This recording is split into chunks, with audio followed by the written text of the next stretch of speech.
Cooking with the stress ball. Cooking with the stress ball. Cooking with the stress ball. Hello everyone, I just recorded an entire segment of Cooking with the Stress Ball, but my camera wasn't recording, so we're gonna put all the ingredients down and get them up again to run through the ingredients list. Hi everyone, today we're gonna make Tuna Melt tosti. A tosti is a grilled cheese sandwich. We have one word for it, which is pretty convenient. But as you may expect from the name, a grilled cheese sandwich is a sandwich with which is grilled. Welcome to the best cooking show on YouTube. I'll admit that I was already hungry, but now I'm hungry beyond belief. Luckily for us though, we are going to make a grilled cheese sandwiches, so my hunger will be diminished in no time. The Tuna Melt sandwich is probably the most convenient food you can make if you have a tosti maker. It is quick, it is easy, it tastes good, and it was recommended by a friend of mine.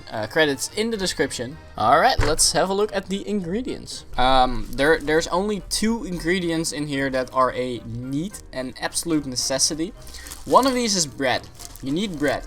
Usually bread is easy to get and cheap, so that's a good ingredient. And the next thing you're going to need is cheese. I already have pre-cut cheese. You can use any type of cheese, but once you have bread and cheese and a toasty maker, you can make tosties. I said toasty. Maybe that's what the word tosti is. Yeah, that's probably where tosti comes from. Now as an extra addition, I have tomatoes. Again, you can use any kind of tomatoes you want. So I got the small ones. List this on your list as a separate ingredient. More cheese. That's actually a separate ingredient. We already had cheese, but we need more cheese. So get yourself 8 cans of tuna. Each can get you like 8 tosties, so 8 times 8 is 64, so with this you can make a stack of tosties, which is fantastic. I'm kidding though, the tuna was in discount, so I bought 8 of them, but really one small can of this will do for 8 of these sandwiches, so you don't need as much tuna as you think. And tuna is surprisingly cheap for fish. The due date of this one is December in 2022, so that's almost 3 years. 2.5. Now we're gonna move on to the sauce section, because you want to top off your tuna melt with a nice sauce. Now mayonnaise, as I think, is a bare necessity. It is something you absolutely need on your tuna melt sandwich, because it tastes good. For the other sauce, I recommend you take a sauce that you For the other sauce, I would say take a sauce of your choice. A friend of mine, who I am going to credit in the description, really likes the chili sauce. I personally really like Andalus. It is a very specific sauce consisting of tomato, mustard, garlic, and lots of other stuff, but it tastes fantastic. If you don't have such a specific sauce as chili sauce or Andalus, you can just use the basic good old ketchup. It also combines really well with mayonnaise. So now that we got our huge stack of ingredients standing right here, we're just gonna go ahead and grab 4 pieces of bread and just lay them out on the plate. Alright, so 2 of these you can toss to the side because you're gonna need them later, but 2 of these are going to be laying in front of you on the plate. There you go. That's better. Okay, for our next step, we are going to get the tuna. Open up the can. Now, usually these cans have a lot of water in them. So what you want to do, don't drink this up. I'm just using a glass to throw it in. I'm gonna waste this later, but let the water get out a little bit. If you had to pee, I respect you if you're still watching and not peeing.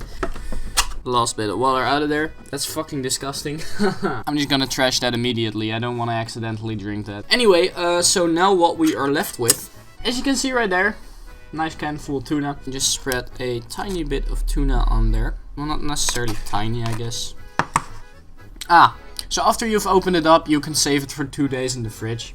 Okay, next thing we are going to do is cover this in cheese. So now we have a nice combination of tuna and cheese. Next up, what we're going to do is we're going to slice some tomatoes up in there. 2 of these small ones is really all you need, since sandwiches aren't necessarily that big. So just split them in half again, and just put like 4 pieces around there.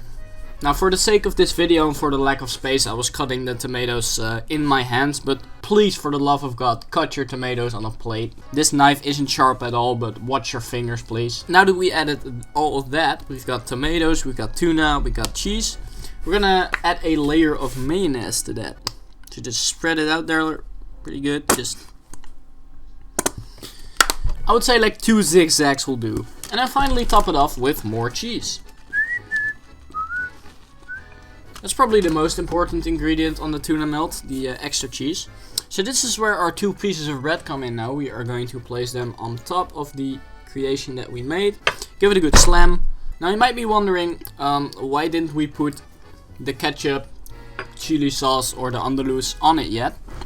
And that's because we're gonna toast them first, and we're gonna toast the mayonnaise in there so that it gets nice, fat, a little soggy but not too much. We want to have it crunchy. After it's toasted, we'll leave it for like a minute to cool down, and then after that we're gonna open it up and put the ketchup, chili sauce or andalous in there. Alright, here we have a trusty toaster. Just gonna go ahead and plug this in. Alright, watch out because these things are freaking hot. Some people like to use smaller pieces of bread because now that the toaster doesn't cover the entire bread. But because of the heat coming from the bread and from the toaster, it's actually gonna toast the whole thing. Now you're supposed to close the entire thing. But because it's so fresh, we just made it. It's not really toasted yet. We're just gonna leave it like this for, let's say, a minute, maybe 2 minutes. Let's just heat it up a little bit, and after it's heated up, it's going to be a little flatter, and it's going to be easier to push this down and close it entirely. I went downstairs to store the tuna in the fridge because you don't want to get that out of the fridge for too long. So as you can see right now, it's been sitting here for roughly 1.5 minutes. If I'm going to push it now, it's giving in easier. You can actually hear it grilling the sandwich. And right now we have our closed grill right here. Now you're just gonna go ahead and wait until it has a nice brown crispy edge on it. Usually it's gonna start sizzling when it's done. I really don't know what else to say. We're waiting right now. How was your weekend? That was like 5 days ago. It's almost weekend already. By the time you're watching this, it probably is weekend. How's your weekend? I forgot my fucking chef hat. And there we go. I'm going to go ahead and plug it out of the electricity source. The convenience of having a bigger piece of bread is that you have some sort of handle that's not that hot, where you can grab the toast and put it on your plate. Make sure to not put your toaster in a flammable environment if it's still hot. Yeah, that's about it. So now the toast should be cooling down pretty fast. It's already cooling down. I can feel it not being as hot as it used to be when it came out of the toaster. It's time to put in our sauce of choice. Grab it by the edges and just gently pull it open. Spread that sauce in there. And there you go. Now obviously this could have been ketchup or chili sauce. Your choice.